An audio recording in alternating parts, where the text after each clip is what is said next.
anything that allows us to self-soothe that is not immoral, illegal, or self-destructive, like, why wouldn't we hold on to it? What others might deem stupid shit, you know matters. You know it's worth talking and thinking about, and so do we. We're sisters Tracie and Emily, collectively known as the Guy Girls. Every week, we take turns rewatching, researching, and reconsidering beloved media and sharing what we learn. Come overthink with us, and if you get value from the show, please consider supporting us.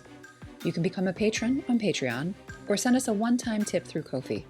Both links are in the show notes. And thanks. I'm Tracie Guy Decker, and you're listening to Deep Thoughts About Stupid Shit, because pop culture is still culture, and shouldn't you know what's in your head?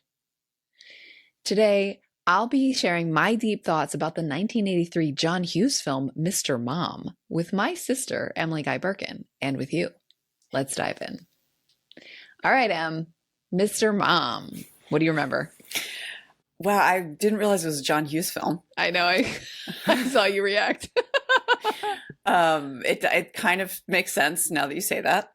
So what I remember, it was Michael Keaton, Terry Garr, right? Yep. Mm-hmm. So I remember the clothes washer that was like off balance and was walking. Yep. That scared me to death as a child.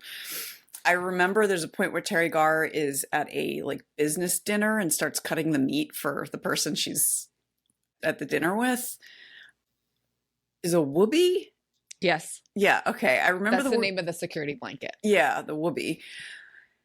And I remember that, like, I don't know that our parents like encouraged us to watch it, but I remember our parents, I think, liked it. Yeah. Because I have strong memories of both our mom and our dad and this movie, which is rare for, I mean, like there's a lot of movies we associate with dad. There's quite a few we associate with our stepdad. There's a lot fewer that we associate with mom. Yep. So, but this one I associate with her and with dad. So that's about what I can call up off the top of my head. Yeah. So tell me, why are we talking about Mr. Mom today?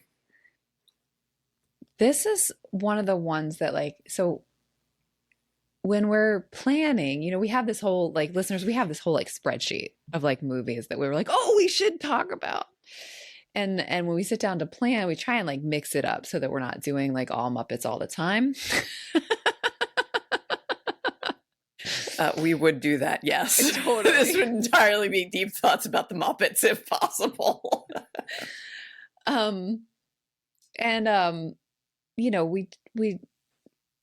We've done a couple of sort of serious ones. We just did Alien, and so I was looking for a comedy, and I don't know why this one recaptured my imagination when I saw the name on our spreadsheet, but I was like, oh yeah, I want to watch that one again.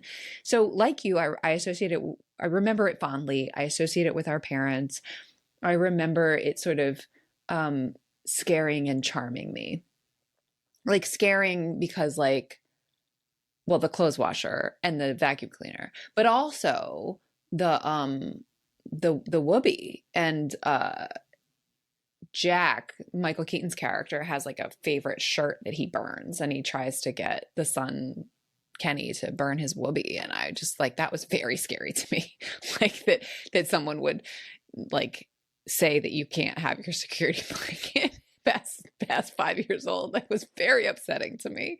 And I actually can remember a conversation with Dad where he was like, that's silly. It doesn't hurt anybody. You can keep it as long as you want. And being very reassured by that. Listeners, I had a security pillow, my special pillow. I'm just going to go ahead and admit I still have both I had two. I had Blanky and Quilty, because naming. Yeah, me too. I mean, the pillow was called Special Pillow. So, and I still have both, although I cut up pieces of Blanky a little bit to make my son's baby quilt that has not been finished yet, and the baby is 14. But and I still sleep with them, because you can have it into your 40s because it hurts no one. Right. Well, and even actually it's funny because there's a scene where the dad, Michael Keaton, is trying to convince the kid to give up the Woobie. And he says, it starts with these blankets. And then, it just gets more and more. And it's a joke about like drug addiction, but then he's talking about, and then you're a kid and it's just like full on, you're an adult and it's full on bedspreads. I'm like, exactly, Jack. It's full on bedspreads. It's not drugs. Emily's sitting there with a comforter on her lap. It's down-filled. Which I call my Wisconsin toga. We're recording this on January 7th, and it is cold outside. It is cold. And I do consider blankets to be day wear and constantly walk around the house with them around my shoulders. See, it started with blanking and quilting. Maybe Jack was onto something. Anyway. All right. So that's why we're talking about it. Fond childhood memories and like what I do remember of it with the sort of so-called gender swap in terms of their roles. Like I was really curious about how that might hold up from 1983 to 2025 here. So that's why we're talking about it. And what mostly we're going to talk about gender, really. And actually we're going to talk about masculinity, which this movie actually holds up better than I expected in some ways. So I really want to talk about masculinity and gender in general, and sort of gender roles in terms of like what we do, like the actual tasks in the household and the ways in which like tasks have been gendered. Like this movie really gets into that. And there's a little bit I want to talk about work. And like, it's curious that Jack is Michael Keaton's character, Jack, is an auto worker in Detroit. And yet we don't hear about unions at all. Like it's not actually about labor, which is kind of interesting. So that is really fascinating. I had no memory of what his job was that he got laid off from. Yeah. So we'll talk. So I think we're going to talk a lot about work and about gender and how those things overlap. And also sort of what the messages were about those things in, through this film. So, but before we get there, let me see if I can give a synopsis of the plot. So Act 1, like we open with this scene, we see it's their home. So as you say, Michael Keaton, Jack Butler, and his wife, Carolyn Butler, played by Terry Garr. They have 3 kids, all under 7, it seems. So 2 boys, Alex and Kenny, and I think they're meant to be about 6 and 4, maybe in that, or 7 and 5, somewhere in that range. And then like a 1-year-old daughter, Megan. And we see it's a morning, and we see them getting ready for the day. So Carolyn wakes up the boys. Jack is getting ready for work. We see them at the breakfast table. Jack is like rushing. He gets like 1 bite of his toast, and then there's a honk, and it's the guys for the carpool picking him up. So he like gives everybody kisses and he leaves. And so we're establishing from the beginning his sort of like traditional male breadwinner outside the home work, like not fully present or not present much in the home, and her, like all the things that are falling to Carolyn. In the car ride to work, because the viewer follows Jack. So, and the star power in this movie is pretty incredible. Like I think Michael Keaton was a rising star. Terry Garr was known because she'd already been in Close Encounters. The guys in the car with Jack are his coworkers. So Jeffrey Tambor is the boss. He's the driver. And then the 2 guys, and then Jack's in the passenger seat, and the 2 guys in the back seat are Christopher Lloyd and Tom Leopold. So some star power. I think even in 1983, these guys, if they weren't already household names, they were about to become household names, right? So they're on their way. They're all in suits. So they're like management, but this is Detroit. They're engineers. So we follow them, and they're nervous. They're afraid about layoffs. Jeffrey Tambor, who is the boss, the character's name is Jinx. He assures them that it's going to be okay because he likes splitting the gas money 4 ways. So like he is assuring these 3 guys that they're safe. The next scene, cut to the scene. Jack is actually on top of his suit. He's wearing like protective gear and is on the line and talking to some of the guys who actually work the line. He's just kind of shooting the shit, right?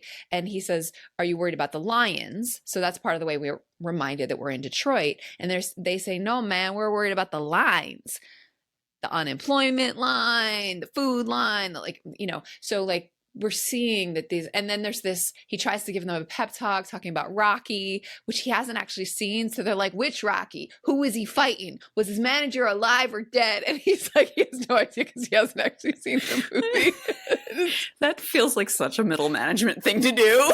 He's so funny. So then, so he's saved by the bell when like the intercom comes and says, Jack Butler to the management office, please. And as he's walking away, camera stays with these three guys who are line workers, and they're like, he's never seen Rocky. And like he's in trouble. They know he's in trouble. So he gets up to the office, and it turns out the two guys who were in the back seat have just been laid off. And Jack is like, come on, guys, it'll be okay. You'll get another job. And they're like, no, you're fired too. And then he like, after he'd just been like counseling them, he like attacks Jinx. Like goes after him. And then it's ridiculous. Tambor's Jinx says, it's not like I'm sending you away with nothing. You're technically furloughed. You guys are great engineers. You'll land on your feet. You're getting severance. You're getting this. You're getting whatever. And then he pulls cash out and he's like, and here's your gas money back for this month. There's a lot of like slapstick hijinks that happen where they're like attacking each other and pulling each other off or pushing each other. Anyway. Okay. We cut back to home. Jack is getting out of a cab. I'm going to be, saying to the guys, I'm going to be okay. They clearly have gone to a bar. And Carolyn and the three kids are like all dressed up, like meeting him at the door. Like, and she's like, don't mention it. Don't mention it. He didn't get fired. He got laid off, but don't mention it. And like almost the moment he walks in the door, the middle kid, Kenny, the one who has the Woobies, says, sorry you got fired, Dad. Like almost the moment that Jack walks in the door.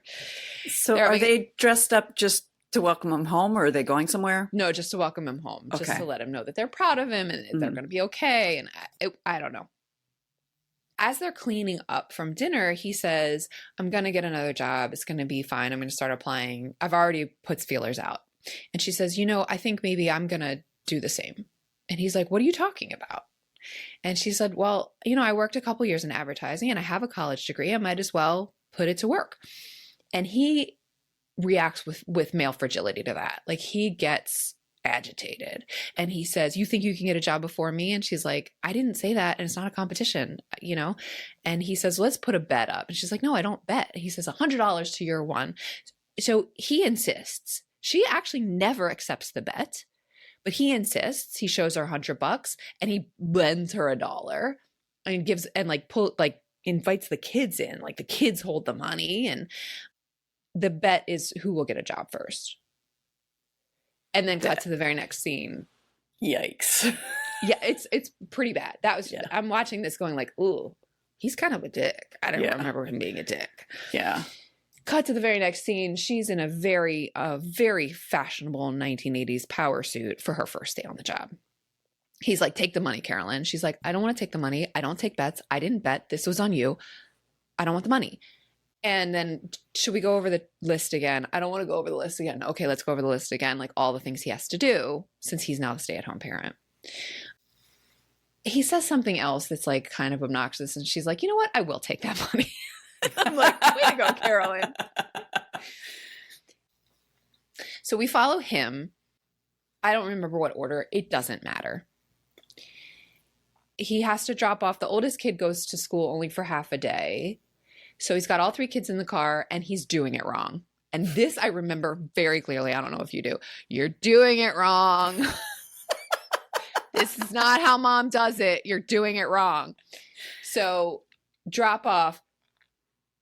We enter from the south at drop off and from the north at pick up or whatever it is. And actually, it might be the reverse. But one of the grown up is like, hi, Jack, I'm Annette. You're doing it wrong. So the next several minutes of the film are further proof that he's doing it wrong. Okay. So there's the washing machine, which you remember, where he shoves so many clothes into the washing machines. It's a front loader. And one of the kids is like, I think that's too much. I think that's too full. And he's like, no, we can get plenty in there. And he like uses his foot to like push more clothes in. And then we see him like then do the detergent, and he's like filling this. I mean, he's got like 2 cups of powder detergent. And then like, he's like, oh, I can save some time. And he throws some like fabric softener in the cup and then borax. And he's like stirring it all up. And then 3 different repair people show up. Not exactly the same moment, but they're all there at the same time. So the TV repair person, there's the exterminator, and a guy who says he needs to check the pilot on the water heater. So they're all there. The baby has knocked over a house plant, and he needs to find the vacuum cleaner, which is called Jaws. And like hijinks ensue, right? The washing machine is walking, and the kids have asked if they can make lunch, and they're making chili. The smoke detector gets set off from the chili that the kids are trying to make, and it's nuts. So proof that he's inept at this whole housework thing. Meanwhile, Carolyn at work is being taken to a meeting by another woman who works at the company, and she's clearly judging Carolyn, and Carolyn refers to their boss by his first name. She calls him Ron, and the other woman says, who's Ron? And Carolyn's like, Ron Richardson? And the other woman's like, we all call him Mr. Richardson. And Carolyn's like, well, he invited me to call him Ron at my interview at lunch. And the other woman gives her this look. So we see immediately, first day on the job, at least this other woman believes that Carolyn's been hired because of her looks. The other woman says, let me give you a piece of advice. Keep your head down and your mouth shut, and maybe you'll learn something. So they go into this room, and it's like the cigarette smoke is just like hazy, and they're like talking about stuff, and like they have all these boards up all over. And we learn that the client they're talking about is Schooner Tuna. And it was the very first client that Mr. Richardson's dad, who founded the agency, ever got. So it's a very important client to them. And they need to figure out how to sell more tuna. It's just not working. And Carolyn starts like cleaning up. There's like all this trash on the table. And Mr. Richardson's like, you don't need to do that. We have people. And she's like, sorry, it's habit. And then he asks her opinion. And she's like, I mean, none of this is very good. And they're kind of like laughing at her. But she's like, when's the last time any of you were actually in a grocery store? Like, none of this would make me want to buy this tuna. So she's been given this advice to keep her head down, but Mr. Richardson asks her directly what she thinks. So we're seeing that like Jack is inept. Carolyn is proving herself, even though people are skeptical about her. There's like a montage where we see lots of time go by. Carolyn is doing well at work and starts working longer hours and like coming home late. And Jack initially like can't believe anybody would actually watch soap operas, and then becomes really enamored with them. He's like wearing the same flannel shirt all the time. One of his kids comes up and is like, Dad, this grilled cheese is like barely toasty and the cheese is barely melty. And he's like, fine, give it here. And he like puts the iron on it. I remember that. Remember that? To like warm it up. And then he like goes to get it, and it's like stuck to the bottom of the iron, and he pulls it off and hands it back to the kid because he's like staring at the little tube TV watching The Young and the Restless. And he's fallen in with like a group of moms, including Joan, who is played by Anne Gillian. And she is the sort of, I was going to say femme fatale, but I don't know that that's really the right trope. But she's the Blanche. Yeah. And she sees him at the grocery store and helps him out, and like her boobs are on display all the time, like on purpose for him. In fact, at one point he's driving away, and Annette, who we met when she said you're doing it wrong, is standing next to Joan and says, he's married. And Joan says, so were we once. Oh, goodness. Okay, so that's happening. Mr. Richardson is the person whose steak she cuts. They're actually on a plane. It's like a fancy chartered plane, and they're eating, and he's sort of saying like, you know, we're going to have to be working long hours. So if this is going to be a problem, you need to let me know now. And they're getting looks from the same woman, Eve, who initially said, you know, keep your head down, and another like person in the company. They're totally giving side eye. And she's like, no, my husband supports me. It's fine. At one point, Jack and Carolyn have an argument because he's like just letting himself go. Like he's got this big beard, and he says, what do you think about the beard? Does it remind you of a movie star? Something like that. And she says, yeah, Orson Welles. Oh, goodness. And then they argue about that. And he says, I'm going to go sleep on the couch, on the fat couch. And then Jack plays poker with the girls, and they're playing for coupons. Like that's the currency that they're betting with. Carolyn comes home, and she looks in the window as Joan's like leaning into Jack, like really pushing her breasts into Jack's view. And Carolyn sees it and gets a little agitated.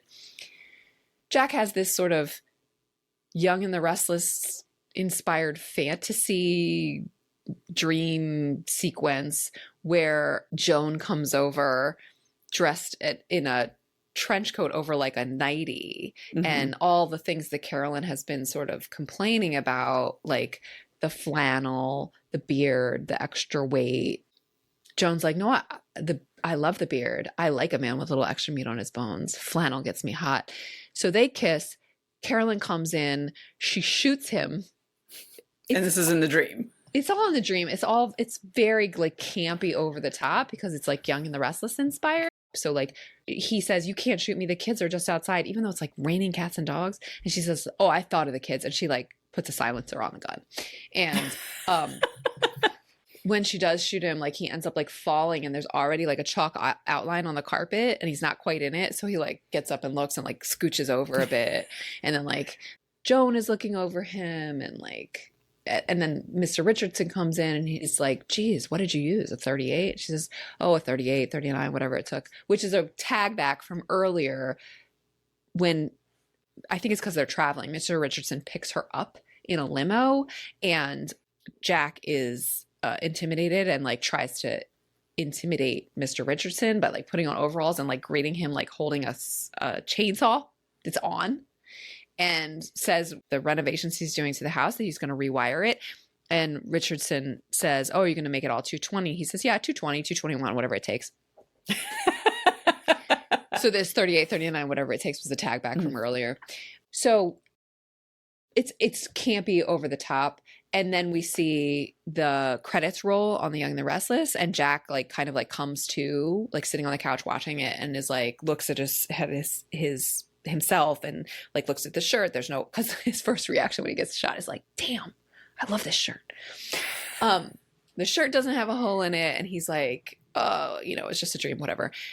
That's kind of like a wake up call for him to like get his shit together. We see him shave the beard. We see him exercising. We see him kind of like get stuff together. Like he creates like a remote control for Jaws, the vacuum cleaner. He's getting the kids up with like a bugle. Like he's got it down. And then he's even the one, the like traffic guard at the school, like south for pickup, you know, north for drop off or whatever. Like he's got it. Meanwhile, Mr. Humphreys, who is the Schooner Tuna head, CEO, whatever, like doesn't like any of their ideas. Like it's really bad. But then Carolyn pitches him to, instead of giving away stupid shit, which is what they've been doing, just lower the price and actually sort of say like, we know these are hard economic times, and so we're going to lower the price of the cans by 50 cents a can, and our prices will go back to normal when we're through these hard times, but in the meantime, we'll get through this together. And that's her like pitch. Mr. Humphries loves it. And it's one of those moments that like is amazing and in some ways very feminist, and then gets undercut, which is period typical, actually. Like I'm not mad at John Hughes for this, but Mr. Richardson is like, thinks that Mr. Schooner doesn't like it. And he's starting to apologize.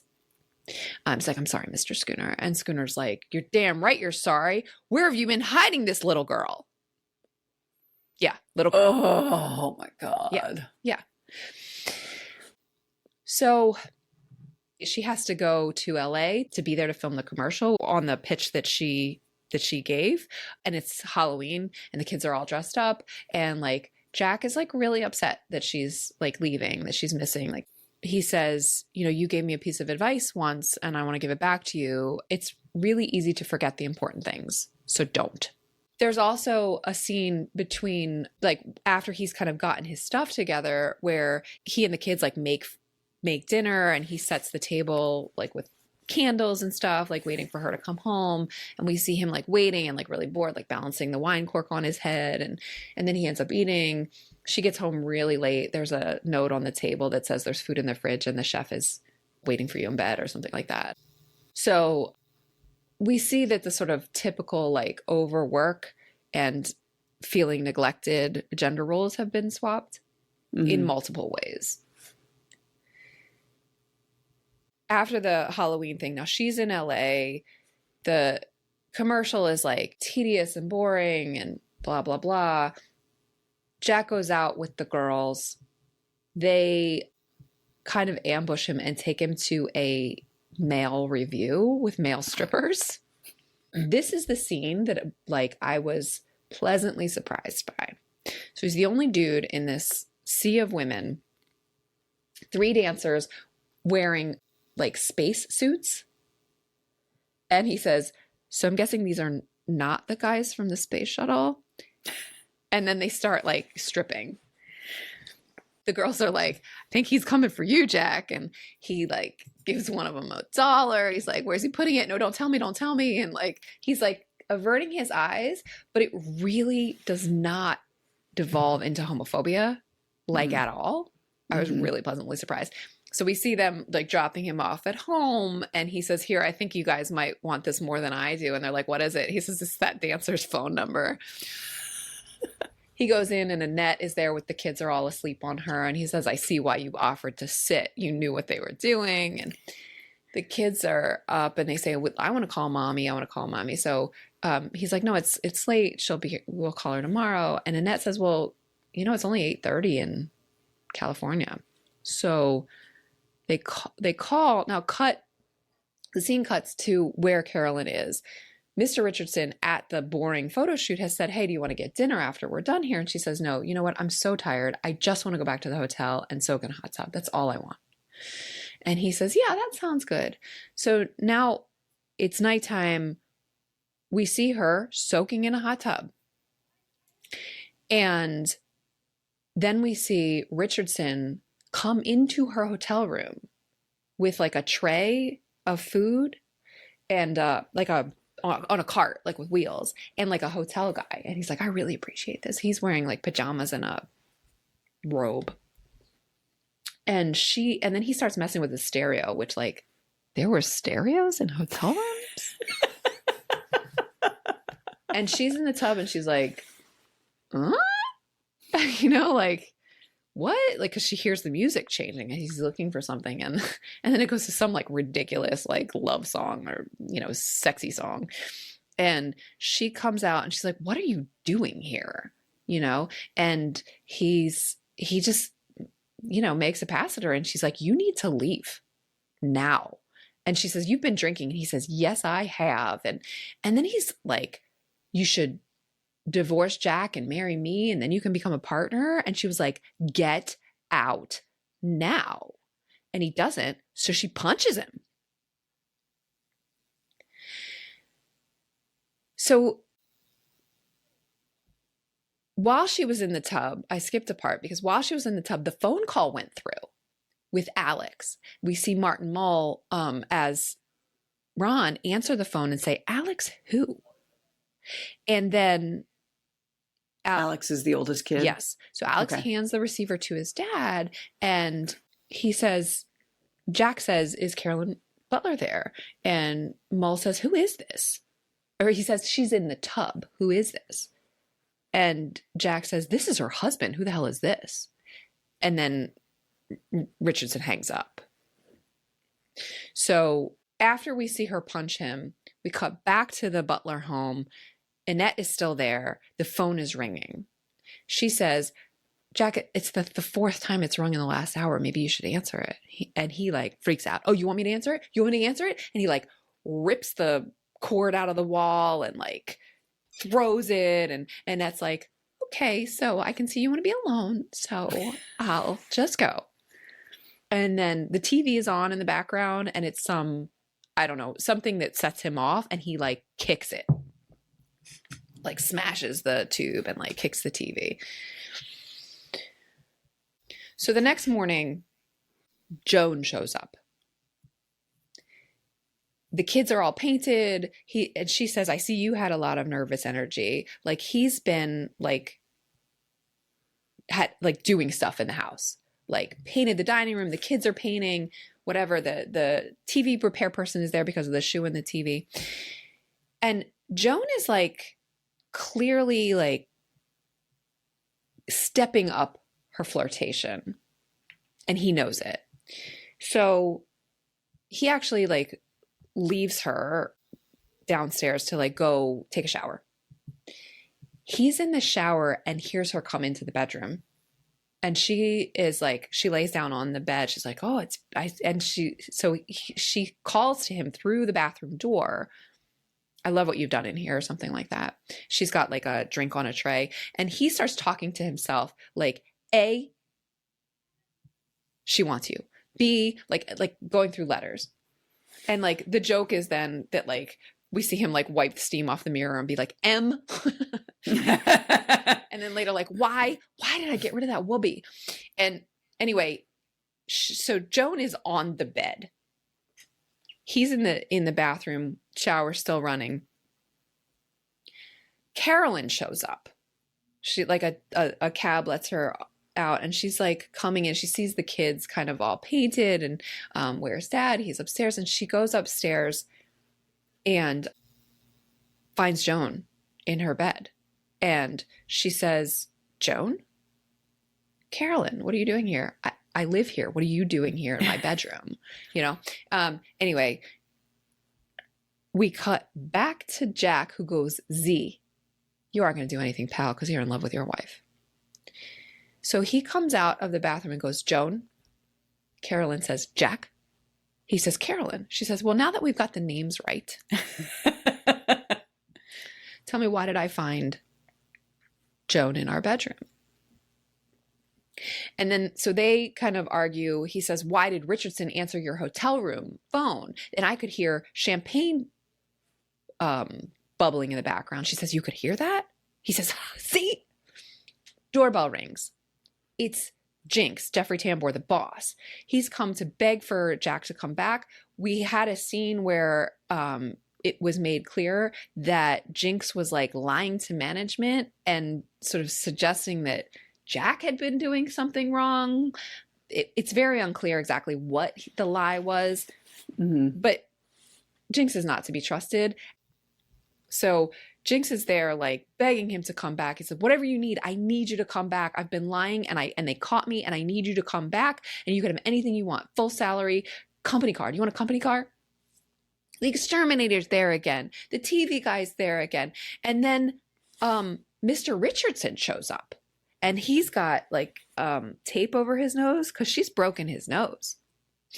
And she says, then we learned she quit last night. And the TV repair gal's like, did he make a pass at you? And Richardson says, I got a little out of hand.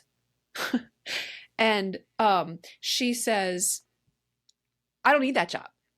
I can get another job. I can get a better job. And he's like, we need you. The client loves you. We need you back. So with the help of the service people, right? Jack says to the exterminator, he's offering me my full salary and a company car. Should I take it? And the guy's like, yeah, you should take it. And the TV repair gal is like, well, Carolyn's like, it was too many hours. I miss my family. So the repair gal's like, what about 3 days at home and 2 days in the office, or vice versa? And so Jack says, I don't make a move without Larry and Stan, which are the two other guys who got fired at the same time. Jinx says, fine. And we sort of, the movie ends with like the two repair people negotiating with the two bosses. Jack and Carolyn sort of like arms around each other. So that's how it ends. I was all out of order. Anyway, doesn't matter. You get the picture. Mm-hmm. So I think this film, like, I guess squeaky passes Bechdel, because in the conversation with Eve, who is the other woman who works there, when Eve is sort of judging her for calling him Ron, they are talking about Ron. Mm-hmm. But then she does say, keep your head down or whatever. Mm-hmm. So what about when Carolyn and Joan are talking about, like, what are you doing here? I live here. What are you doing in my bedroom? Like, that's not specifically about Jack. That's about... I'd buy that. I'd buy that. Yeah. And then just to remind our listeners, we're talking about the Bechdel test, which asks 3 questions. Is there more than one woman in the movie? Do the women have names? Do they speak to each other about something other than a man or a boy? Right. And simple yes, no for each one. Thanks. Yeah. So yeah, I guess I could. I'll follow you there. It's like gray, but but if it's a simple yes, no, then yeah. So that's cool. I mean, and to a certain extent, this falls into the like really toxic trope around sort of gender essentialism around household tasks, sort of the idea that men are inept and the men who are not inept at household tasks are somehow effeminate or feminized or not real men. And in some ways it subverts that, because he makes each of the tasks that we see him bad at in the beginning his own. And because it humanizes him, and for him it humanizes Carolyn, because they have a conversation where when she's sort of like, you're letting yourself go, he's like, my mind is oatmeal. Like, I'm watching the same shows as Megan, the 1-year-old, and I like it. Like, I can't, like, he's sort of expressing like how mind numbing it is. And she's like, you think I don't know? I lived it. He says, why didn't you tell me you were so unhappy? And she says, I actually wasn't unhappy. I was proud of this house. I was proud of this family. I was proud to, whatever. So it's like kind of like like dancing around that line, right? And Jack makes the tasks his own. He actually does find a way to be competent at them. So we both have him in the very beginning, like the first time he goes grocery shopping, on the list is Kotex, and he is deeply embarrassed to buy Kotex, which is like, and like so inept. He's so inept that he knocks shit down at every turn. So we keep hearing over the intercom, clean up on aisle 6, Irv. like so much so that like at the end, Irv, clean up on aisle 7. And Jack's like, Irv, I wasn't even near aisle 7. Because it's him every single time. So we have that in this movie. This like that femininity is embarrassing. But then we also have him find a certain amount of competence at it in a way that doesn't diminish him. Some of the folks that I read who were sort of complaining about this film said that they didn't like that the ending kind of returned them to normal and like sent them back to their gender roles. I argue with those commentators because it didn't. She quit her job because her boss made a pass at her. But it looks like she's going to accept this new negotiated like hybrid working, which is still not fair to Carolyn, because no doubt in her 2 days a week at home or 3 days a week at home, she's going to have to be doing the lion's share of the housework. Yeah, Jack hasn't negotiated 3 days a week. No, he'll be 5 days a week at the office. So it's still not fair to Carolyn, but it's not quite the sort of return to normalcy, so-called, that I think the commentators that I was reading were feeling like then kind of undid the work that had been done in the previous, 85 minutes of the movie. It's also the case that like part of the trope is like that sort of shrug and like, ha, boys will be boys. They, of course he can't do women's work, and then like he doesn't have to, is I think the trope that we've been given, like, well, I mean, this movie is it, but that's actually not what happens. That's just how it starts. And that's true for any task that we haven't done before.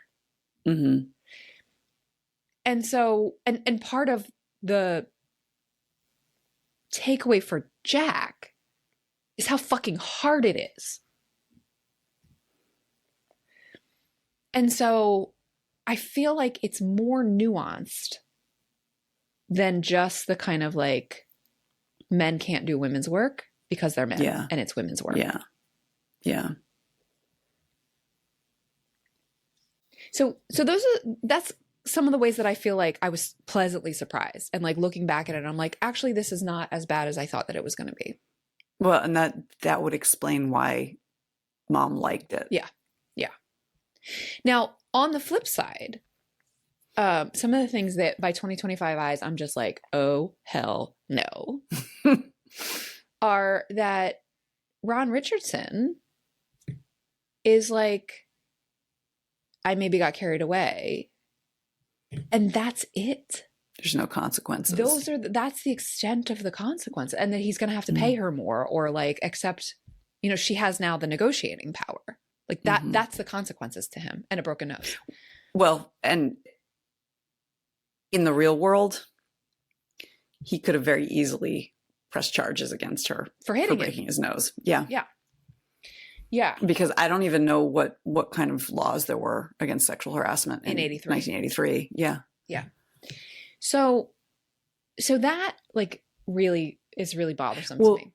It also, like we've talked a little bit before about how especially movies made in the 80s, there is this, and it kind of because it was true, this sense that is just the price of being a woman. Yeah, in the workforce. Totally. Yeah. Totally. Yeah. So that is how that reads. Yeah. And it's bothersome today. There's another scene like talking about gender and masculinity that I didn't even name, where there's this ridiculous party at Richardson's like estate where they do these games that are like absurd games that the dudes all take part in. So it's all the workers, but then Richardson passive aggressively like goads Jack into playing as well. So think like running races but wearing big flippers and like tricycle races on like slaloms and stuff. And the guys who work at the agency make it clear that they lose on purpose because Richardson needs to win for his ego. And Jack's like, I don't work for him. And they're like, yeah, but your wife does. And Jack is winning. And Eve turns to him like it's near the finish line. Eve turns to Carolyn and is like, what's he doing? And she's like, winning? And then he looks over and sees Eve like kind of freaking out, talking to Carolyn, and Jack throws it. He falls intentionally, and then we see Richardson like celebrating, like popping champagne, like he actually won something. And that sort of like that competitive masculinity around stupid shit, like really reads as an indictment of toxic masculinity, but also Jack buys into it and Carolyn buys into it because she says, I owe you one for having thrown the race. Yeah. Which again, sort of like what you're saying, like it's like a time capsule kind of. Like it's period accurate. And I think it was an indictment as much as 1983 was able to give of that kind of like competitive, like who's got the bigger dick kind of masculinity that still happens today. Absolutely. But I hope we can critique it more strongly than that scene was able to do. So, I mean, to a certain extent, I feel like this film really gave us a critique of masculine and feminine coded roles and identities that were needed. And I think that Hughes actually went as far as he was able in 83. So looking back at it now, I'm like, it didn't go far enough, but I think it went pretty far for 83. It's a 42-year-old movie. Yeah. So that's kind of where I'm landing on the gender stuff. Now, one thing I didn't talk about at all, except in the introduction, is sort of labor and work. And it's kind of like backdrop. It's like significant, but also not text. It's only subtext. Right? Because there's the labor that's being done in the home, which is obvious. I mean, that is text to a certain extent. But then we also have the labor of like the long hours that Carolyn is expected to work for what really feels like stupid stuff to, you know, like the owner of the schooner Tuna is made to look absolutely ridiculous.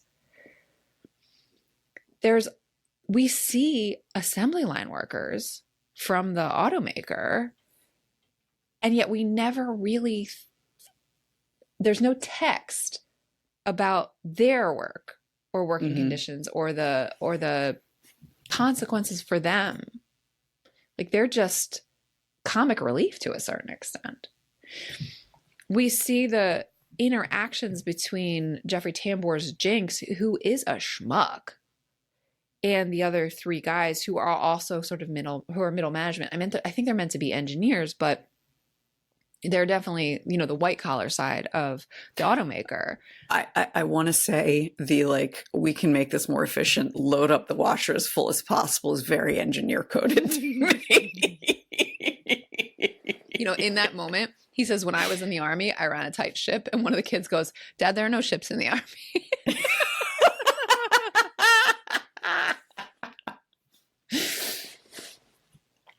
The more efficient about the save time with the detergent and the other stuff all in the washer at the same time also feels that way. That's very engineer coded. So I don't actually have a whole lot to say about it. I mean, I think maybe that's kind of why some of the commentators are like, this is a sitcom, because it really did just, I mean, it's set with the auto industry and the downturn in the economy as the backdrop, and it never actually talks about it. I mean, it is significant because that's the pitch that Carolyn makes as the advertising agency to lower the price of the cans instead of doing stupid gimmicks. But it's not actually the text. It's just sort of backdrop. And I don't know that I have a critique of that exactly, but I wanted to note it. So something that this is bringing up for me, the fact that Jack never thought about what his wife's day-to-day life was like, which I think is not uncommon. But it is something that's like, did he actually never think about it, or did he choose not to ever think about it? Well, I think there's an extra, I want to put a finer point on this, on your point here, because it wasn't worth thinking about. Right? It's not even choosing not to think about it the way that I'm choosing not to think about something that bothers me or that doesn't interest. It didn't interest him. It was beneath him. Yes. And I'll link to it in the show notes. There's an essay from the late 60s or early 70s. So a woman in that second wave feminist movement, writing an essay about how I want a wife because a wife takes care of all these things. And then she talks about how her partner comes in and says, what are you writing about? And she ends with saying well, I'm writing about housework. And he says, why would you write about something so trivial? Yeah. So yeah, that's exactly it. But that gets to men in over and over again are not thinking about the experience of women. So the reason why Carolyn does well at the ad agency is because like she's actually been grocery shopping and none of the other executives have been. Right. And it's presumably they're all men. It's like I think there's like 2 other women in a room of like 12 to 15 people. Yeah. And it's been made clear, like, keep your head down and your mouth shut. So the other women are doing that. And had Richardson not been attracted to Carolyn, he wouldn't have invited her to speak. Maybe. And so like they're ignoring the experience of the people who are their target market. Yeah. And then Richardson himself is ignoring Carolyn's experience, like not thinking about what would it feel like if my boss came into my hotel room. Like, well, he doesn't just ignore her, like his empathetic thoughts about her experience. He ignores her words. Her words. Yeah. Get out. She could not have been clearer. You need to leave, she says. Yeah. That level of like just glossing over like women's experiences, women's words, women's preferences, women's wants don't matter. Yeah. Yeah. And I think sort of the core story of this, which apparently is like somewhat like based on a John Hughes experience where he had to stay home because his wife had a thing for a week or something, like so, and he was in charge of the young kids. It's that case of like the man who doesn't get it till he gets it. Mm-hmm. I mean, even that sort of the conversation that he has when that they have when she says, "You think I don't know? I've been living it for 8 years." Mm-hmm. And then that like, why didn't you tell me you were unhappy? Mm-hmm. Like that line actually feels really significant to me. And her response is, I wasn't unhappy, but he is. And so there's something like, now that's before he has his sort of like, gets his shit together and makes it his own. Mm-hmm. But that feels really significant in sort of what I said before about recognizing the labor that she was doing. I think that's the sort of didn't think it was important. Like, I don't want to go over the checklist again. Okay, we better go over the checklist again. And even with the list, he still is doing it wrong over and over and over again. He's trying to buy meat in at the deli. Give me ham. She says the 5 different kinds of ham. He doesn't know what kind. Okay, well, just give me some cheese. And then she lists like 20 kinds of cheese. Like he has no idea how many decisions, how much work it is. He didn't get it until he got it. It's kind of like the men who don't understand women are people until they have a daughter. Right. It's also, it in some ways feels a little infuriating because we're still having there's still a huge mental labor gap and household labor gap between men and women. And there are so many things out there. There's a card game like called Fair Play based on a book by Eve Rodsky called Fair Play. And just like what, he didn't even think about it because it was insignificant to him. Like there is a lot of like, oh, well, it doesn't matter. And it just works out because someone who recognizes that it matters will make sure it happens because otherwise, the kids are affected or, you're not able to go to work because you don't have clean clothes. And there, that sense of like, well, no, my purpose is, I put on the suit and I go out of the house and I work and bring home the money. And that's the contribution. It's a bit infuriating because there is a sense of like intentional myopia because it works well for the men who can take advantage of this system, whether or not they are fully aware of it.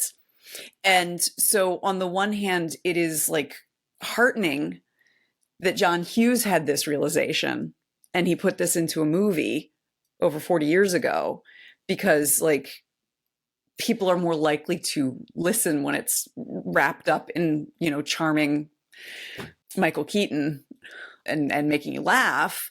But at the same time, it's just like, why do we need this? Yeah. And then it's because the things that he is struggling with in terms of competency are basic life skills. Yeah. Yeah. You know, this is not arcane knowledge. Right. And yeah, you're going to get it wrong with you drop off on the north and pick up on the south. You're going to get that wrong. Like these are things that you don't know. You figure it out. Like you get to the deli counter and you don't know what kind of ham. Say like, I got 3 kids. Do you know what kids like best? You know, like what's your favorite? Uh-huh. You know, like, yeah, sure. you figure it out. You don't go, this is so hard. And right. Well, I mean, Jack doesn't say, this is so hard. He just kind of moves on, and holds up the line. There's a bunch of women behind him going like, come on, man, make up your mind. Yeah. So. Yeah. And it's like that is the learned helplessness. Yeah. Is what I'm kind of responding to, because I don't accept that from my kids. When they're like, I don't know how to do this. I'm like, okay, well, what do you do when you don't know how to do something? Yeah. And like, I have had moments like this. I'm going to try to not tell tales out of school, but I'll mention a friend who was telling me about how her husband needed to either pick up their son or like call the school or something like that, when normally this was something my friend would take care of.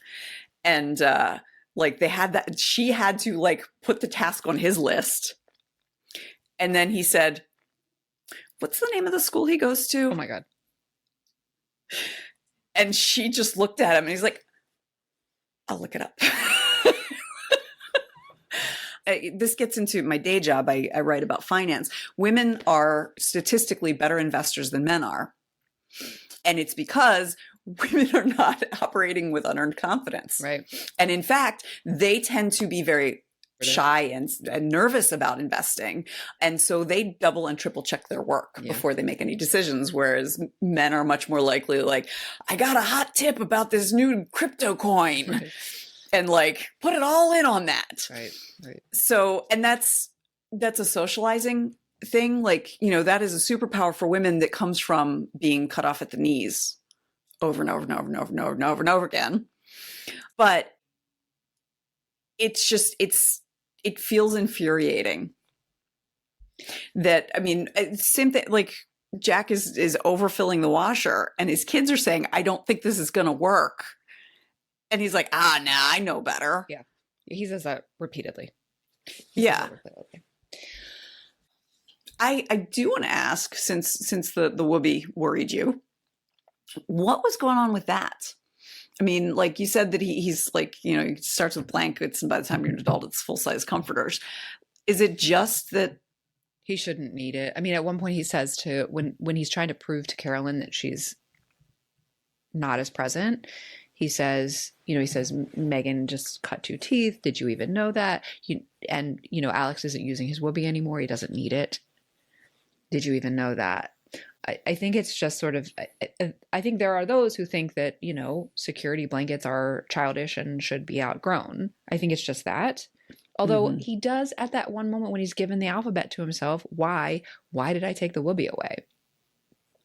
But I don't, there's no further explanation than that given. Okay. Because like, I wonder if the middle child had been a girl, like the child with the Woobie had been a girl instead of a boy, if that would have changed things about the child having I don't know. That kind of tough love parenting, which it's, you know, it seems a little. He does not burn the Woobie. He burns his shirt, and then he invites the child to put the Woobie in the fire, and the kid doesn't. He runs away, and he follows him, and that's when he gives him that talk about, you know, and then he says, how about if you let me hold the Woobie for a couple of weeks? I'll hold on to it. and we'll see how you do without it. Mm-hmm. And Kenny accepts that. Mm-hmm. And so he hands the Wooby over, and then Kenny says, I think I need a few minutes alone. And Jack is like, okay, man. Okay. And so he walks away, and we stay with the kid, who lies down on his bed, on his back, hands behind his head, like elbows out. Mm-hmm. And the camera kind of pans back to see this child in this repose, which I think is meant to show him sort of like maturing. So Mm-hmm. I think it is about sort of outgrowing childish things. You Mm-hmm. may be right that there's gender to it. Well, and I have heard stories from men and women. Like our stepfather talks about his father got rid of his like security teddy bear. It was. Mm-hmm. Yeah. And then a girlfriend of mine recently told me about how she had hers until she was in her 20s, and she was visiting an aunt and uncle, and without her knowledge, they threw it away in a dumpster while driving. Jesus. So she couldn't even like go get it. So like, I know it's in the zeitgeist as part of like. I think it's just in the zeitgeist. I think Mm-hmm. it's that sort of sense that it's childish, and one can't grow up if one's holding on to childish things. Mm-hmm. Which, listeners, I completely reject, because anything that allows us to self-soothe that is not immoral, illegal, or self-destructive, like, why wouldn't we hold on to it? Yeah. Well, and I mean, props to Dad for recognizing that, because No, he did. I remember he calmed me with it. He said, you can have your pillow as long as you want. Yeah. Yeah. And I never worried about it. Like I don't remember that being a concern in watching that film. I think because I was too afraid of the washing machine. But that also, like, the fact that it's the father who gets the Wooby away from the kid. Mm-hmm. Yeah, I'm sure that contributed. I'm sure that Yeah. Yeah. One more thing I want to point out, or just kind of mention. So a lot of times when women complain about men not doing their fair share at home, men will say, "Well, it's because you gatekeep. You don't let me do it my way." And there can be some truth to that in some ways. But oftentimes it's like it's also a way of being like weaponized incompetence. Yes, completely. I also feel like there's like a double standard, because a lot of those same men who say that, like, if you were to use something of theirs and not use it the way that they want it used, they would freak out, Yeah. So if you if they had like tools that you didn't put away or use the way that they, the wife is expected to learn to do the thing the way he likes it done. If he's the sort of owner of it, I'm putting quotes around the word owner, but if she's the owner of it and she doesn't allow the husband to do it the way he wants it done, then she's gatekeeping. Well, and the reason why I wanted to bring that up is like you're talking about when he kind of realizes, like, no, I really got to make this work. He makes these tasks his own. He makes competency his own. And I think that's a both end moment, because in the one hand, I think like that's really great and something that I think we need to be teaching, especially young men and boys, like these things that you have coded in your head because of our society as like that's woman's work, or that's not something for you to do, or it's effeminate, whatever. Finding a way for you to do it that you enjoy and feels good and works with your brain chemistry and your preferences is great. Like that just, it doesn't matter how the groceries get brought in. It matters that they are. It doesn't matter how the kids get clean. And so like on the one hand, I think that's great, but on the other, like it also feels like, come on, man, it's just groceries and washing. Like it doesn't require reinventing the wheel. You can just do it the same way that your mom, your wife, your sister, whatever woman in your life does it. Yeah. Yeah. In this movie, though, in particular, like, I think it's interesting because part of the reason that he is incompetent with the things in the beginning is because he doesn't do it the way she does it. Mm-hmm. Like with the washing machine and even with the vacuum cleaner, like he leaves it sort of unattended and it's super powerful and pulls the drapes down and stuff. And he ends up having to like wrestle it, you know? Mm-hmm. So this movie kind of gives both, you know, and the things that really matter, we see him doing it the way everybody does it. Drop off from the north and pick up from the south or whatever it is. And the reason Annette gives that is so that the kids don't have to walk through traffic. Oh, yeah. Yeah. Should be the same every time because the school's always on the same side, but whatever. Okay. I feel like we had some technical difficulties. I'm not actually sure how long we've been talking as I record, but it's been a long time. It's been 17 hours. It has. It really has. 3 weeks later. So let me see if I can do a little synthesis in the disjointed conversation that we had that hopefully won't feel disjointed to our listeners. So I want to start. I don't know if I said this. This movie is just really, really funny. Like Michael Keaton is really charming and fun and cute. And he's so thin and young. And Terry Garr is beautiful and charming. It's just fun. It's a fun, funny movie. Like I laughed out loud several times. So this movie is like took on the idea of a stay-at-home dad before that was a thing, right? Like one commentator I read said that there were six self-reported stay-at-home dads in the United States in 1983. Now there are like 2 million. So like this was like 6, like 1, 2, 3, 4, 5, 6. That's what the commentator claims.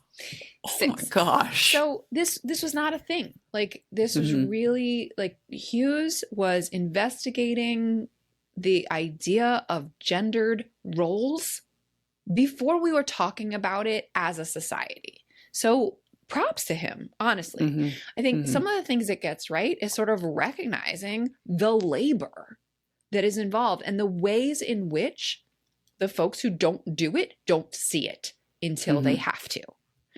And I think that Hughes got that right in a lot of ways.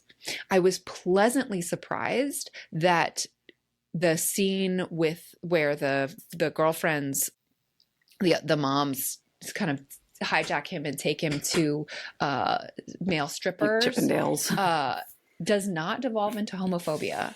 And I was really pleasantly surprised at that. He is discomfited, but there are no slurs. There's no, I mean, it really, he kind of rolls with the punches. And I think that was, I was really pleased and charmed by that scene.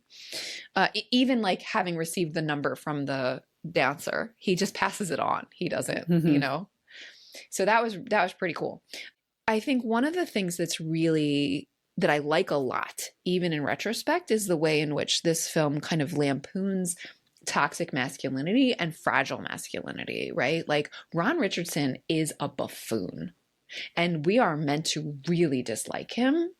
And he is like, his masculinity is toxic, both against other men and when directed at women, namely Carolyn, who he does not take no for an answer for, and she has to actually punch him in the face in order to stop his advances.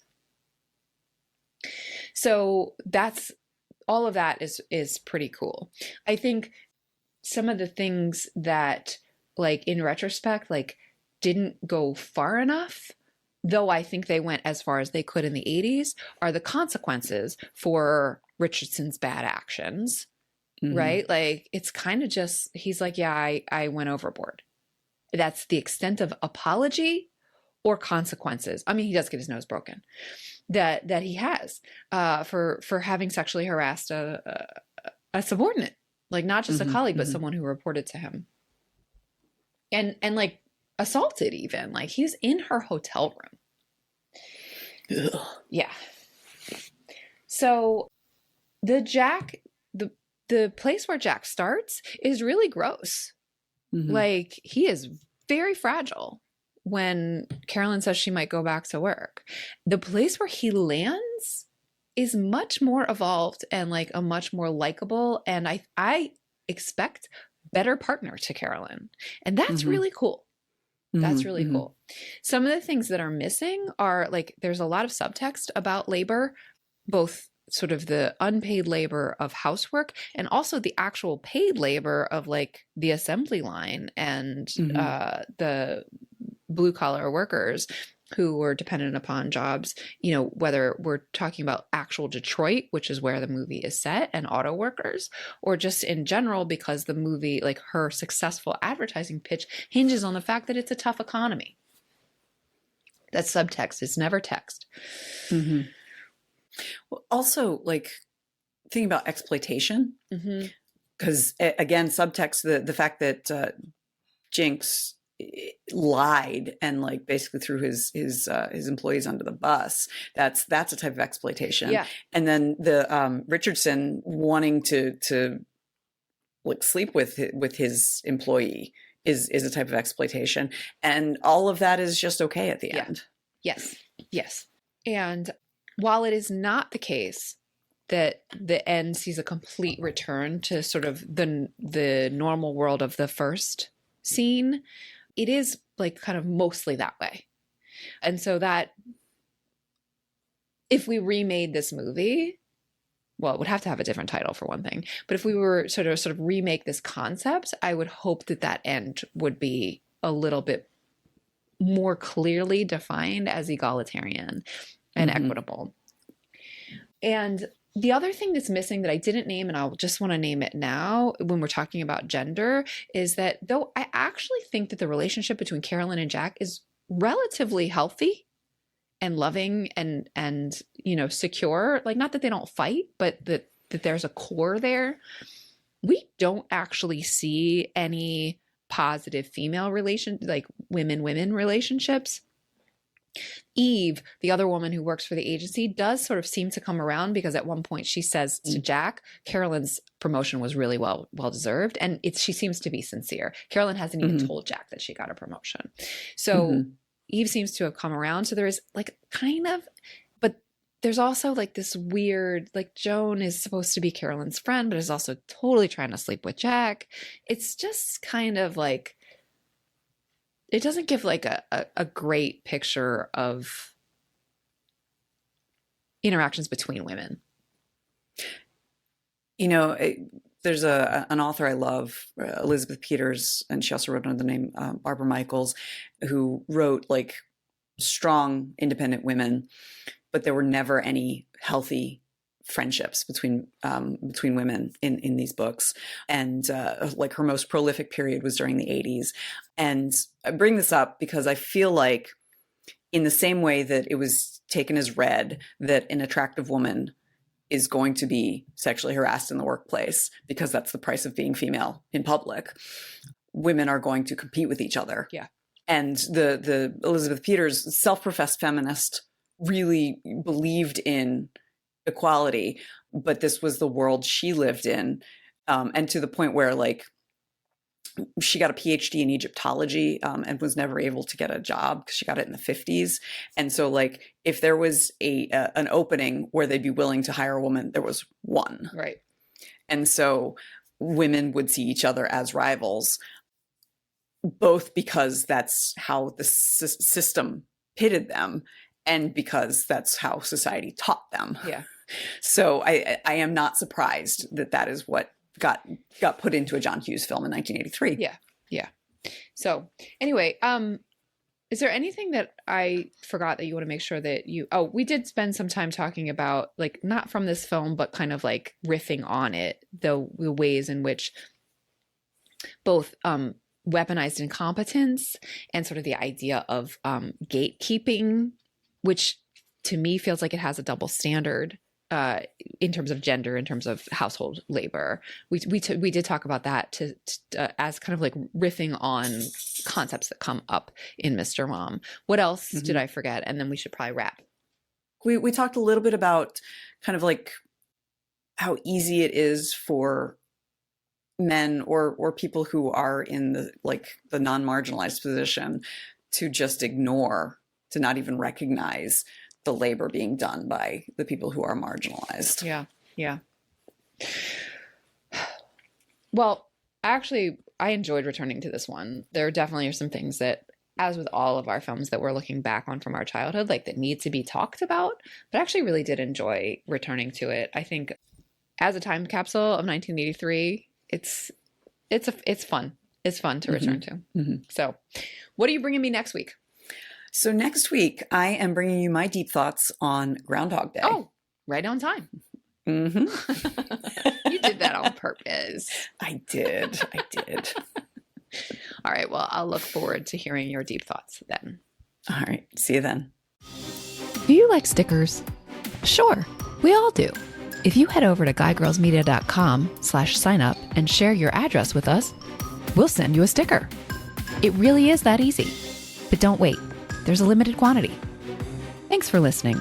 Our theme music is Professor Umlaut by Kevin MacLeod from Incompetent.com. Find full music credits in the show notes. Until next time, remember, pop culture is still culture. And shouldn't you know what's in your head?